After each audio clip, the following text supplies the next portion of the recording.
I think what would benefit the vast majority of people would just be to sit and look at a wall and do nothing.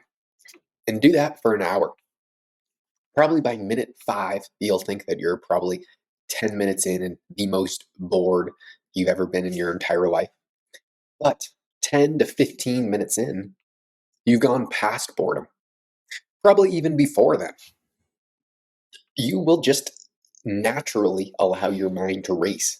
And the mind is so powerful, but it's being clogged constantly, nonstop. But I would say the point is nearly every great idea that has not been said to me or I've not found from listening to someone else via either podcast, reading a book, or talking to somebody. Whenever I've been in the position where I can't ring someone up that is more successful than me in any field and ask them whatever question is bothering me, if I just lay on my bed and look at the ceiling with the lights on or stare at a damn wall for 30, 45 minutes, 10 minutes into that, I am already racing with ideas. Sometimes it takes 30 minutes, but your brain really follows what your heart desires. It's bizarre, but I would say that's very true. If I had a problem that I didn't really want to solve and I just start staring at a wall, I will probably try and solve a problem that I didn't know I wanted to solve. And that is usually what happens, honestly. Recently, not because I've been so mission and goal oriented, nonstop. That's all I think about all day, every day. It's actually pretty easy. But if you don't know where to start, the best place is by doing nothing. Because I think that we can all give ourselves better advice than anyone else on the planet Earth. You kind of just have to listen to yourself. And that's what I do. Not frequently anymore because I know what needs to be done, but whenever I'm really stuck on something, almost the most productive thing you can do is nothing. And that's such a weird, weird thing to say. But doing it, it's more challenging than you think because of how addicted we are to doing something, either some sort of activity, eating, being on our technology. I know I'm wildly addicted to this thing, even though I try so desperately not to be. It's just so easy to pass time.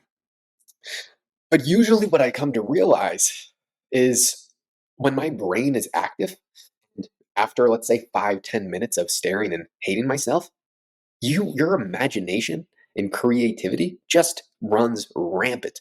It is an extraordinarily euphoric feeling. I'm guessing that's what people who meditate deeply do. Not really. I used to meditate maybe 3 years ago during COVID. Uh, that's when I was trying to quote unquote self improve nonstop. And I guess I was always trying to clear my mind and not think about anything, which is also useful. But I thoroughly enjoy, not just in, I thoroughly enjoy, but I also get extraordinarily amounts of value just sitting, thinking, doing nothing, just letting my brain tell me what I need to do. And it usually works, if I'm being honest. I can usually come to some sort of conclusion. I would challenge you, and this is not easy. Now, especially, I am so stressed all the time. I'm constant. Today, I was working from 7 a.m. It's now 9:30 p.m. I just got back from jujitsu class and just getting choked out nonstop. So I'm dead. I am absolutely dead. I just want to go to bed to wake up tomorrow. But doing something, I would challenge anyone to just sit at a wall and do nothing. But the point that I was getting at is my days have been so busy, it's been nearly impossible for me to do that. And when I am home, I kind of just want to decompress.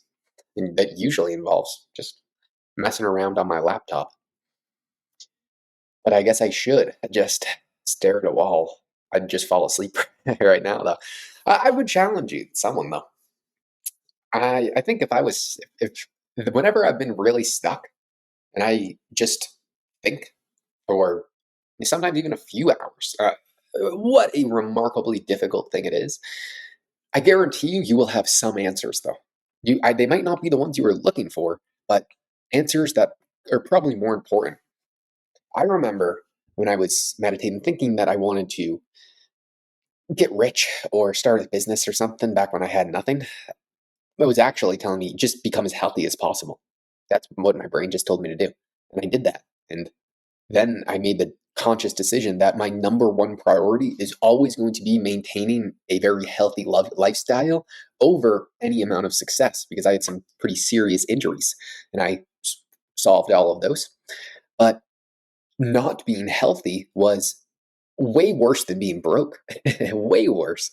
No matter how much money you have, if your body is fragile, I would hate my life because it is miserable to not be able to do what the freedom aspect of having money for me is doing a lot of physical activity or doing whatever I want when I want to. But if you have a fragile body, that is feasibly not possible. So that was a decision that my mind made up when I thought that I wanted something else, because I was still in good shape, but I had a lot of injuries that I had to do a lot of self rehab for.